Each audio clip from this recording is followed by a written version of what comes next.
my god. Tapi bohong. Aku hanya memikirkan satu peraturan penting. Kenapa kau lakukan hari ini kalau kau bisa melakukannya besok? Hahaha. Few moments later.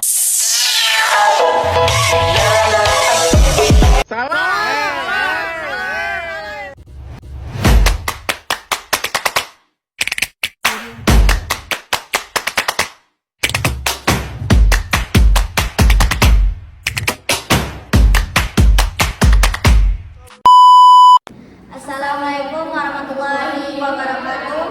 Kami dari kelompok 5 mata kuliah pendidikan Pancasila, dosen pengampu Ibu Susi Delmiati SHMA. Baiklah, di sini kami akan menampilkan sebuah video yang bertemakan hak asasi manusia yang mengamalkan nilai-nilai Pancasila untuk berpikir secara kritis.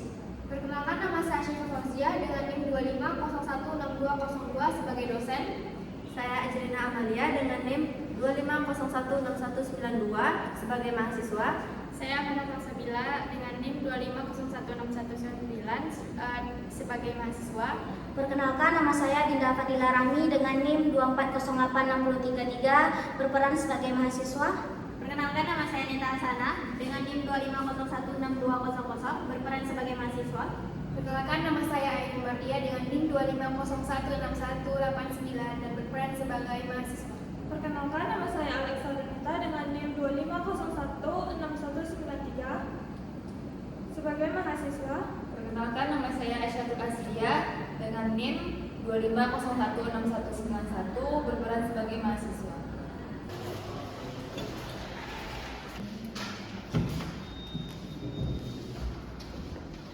Assalamualaikum warahmatullahi wabarakatuh. Selamat pagi semua. Bagaimana kabar Anda semua? Waalaikumsalam warahmatullahi wabarakatuh. Baik, Bu.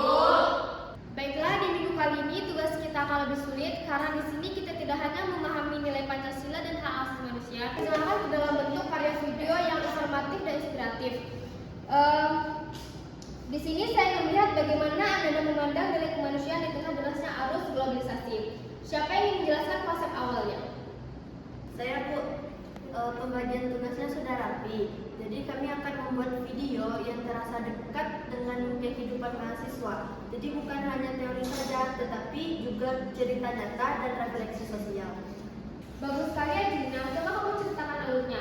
Saya ingin melihat bagaimana pesan dari kalian. Kami akan membuat video dengan cuplikan kehidupan kampus.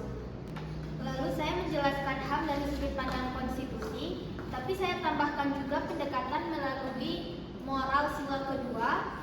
Selanjutnya, bahwa manusia dihargai bukan hanya karena statusnya saja, tetapi karena martabat sebagai ciptaan Tuhan. Coba kamu berikan contoh kalimat narasi yang kamu rencanakan. Ada hak yang melindungi mereka, yaitu hak berpikir, hak berekspresi, hak mendapatkan pendidikan, dan hak merasa aman.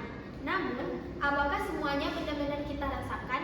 Siswa menunggu kelas sambil bercanda dan bekerja kelompok. Lalu tiba-tiba muncul narasi tentang bagaimana hak ini berperan dalam aktivitas sederhana yang sebenarnya sering kita abaikan.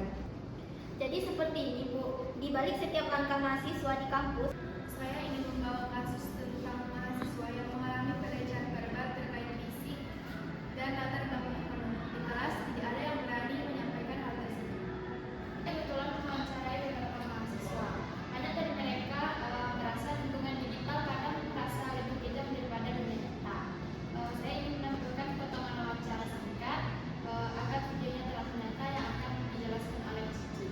Kasus ini sangat relevan dengan sila kelima, yaitu keadilan sosial bagi seluruh rakyat Indonesia.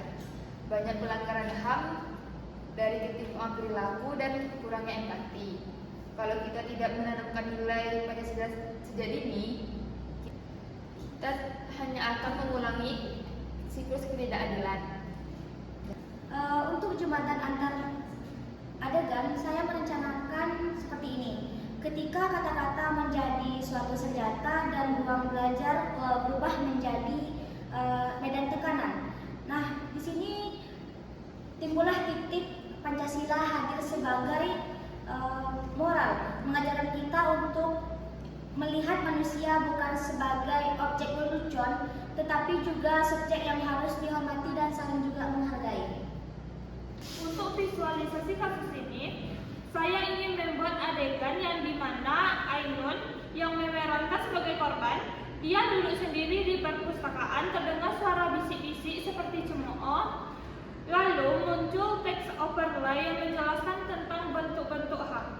Kemudian bagian solusinya ditampilkan visual positif, mahasiswa saling membantu, mendengar pendapat teman, dan menciptakan ruang yang aman. Saya juga ingin mengambil gambar suasana kampus yang ramai, lalu memudahkannya perlahan sambil menampilkan narasi tentang bagaimana ruang publik seharusnya aman untuk semua. Oke, saya sangat suka dengan pendekatan visualnya. Ada kontras emosional antara pelanggaran dan upaya pemulihan. Dini, kamu kenapa tidak seperti biasanya? Ada yang kamu pikirkan? Aku capek, Din. Bukan karena tugas, tapi karena mereka bilang aku pantas diam saja karena aku berasal dari keluarga yang tidak mampu. Kenapa kamu harus merasa kurang? Hanya karena ucapan mereka yang bahkan tidak memahami dari mana perjuanganmu. Dina, kadang aku berpikir, apa mereka lupa kalau kita sama-sama manusia? Dini, itu pelanggaran HAM. Kamu juga berhak dipahami dan kamu juga berhak untuk belajar dan juga berkembang. Disinilah Pancasila berbicara. Sila kedua mengingatkan kita bahwa setiap manusia memiliki martabat. Sila keempat mengajarkan musyawarah dan dialog, bukan merendahkan. Dan sila kelima menegakkan keadilan bagi seluruh masyarakat, bukan hanya bagi mereka yang beruntung. Sebagai mahasiswa, kita memegang kunci perubahan. Kita bisa mulai dari hal sederhana. Kita tidak bisa membiarkan pelanggaran HAM berjalan begitu saja, terutama di sekitar kita. Menghargai pendapat teman, berhenti menyebarkan komentar negatif, atau membantu mereka yang kesusahan. Itulah wujud nyata menghargai HAM. Nilai Pancasila bukan sekedar menghafal sila-sila. Ia adalah pedoman hidup yang membentuk karakter bangsa. Jika kita mempraktekannya, maka ruang belajar, ruang digital, atau ruang sosial akan menjadi aman bagi semua. Nah, dan saat kita memilih untuk menghormati manusia lain, sebenarnya kita sedang menjaga kemanusiaan kita sendiri. Baik, saya sudah mendengar keseluruhan konsep kalian, naskahnya yang kuat, dialognya hidup, dan pesan moralnya yang sangat jelas. Sekarang tugas kalian adalah mengubah konsep ini menjadi video yang menarik dan menyentuh hati. Kami akan bekerja maksimal, Bu. Terima kasih atas arahannya.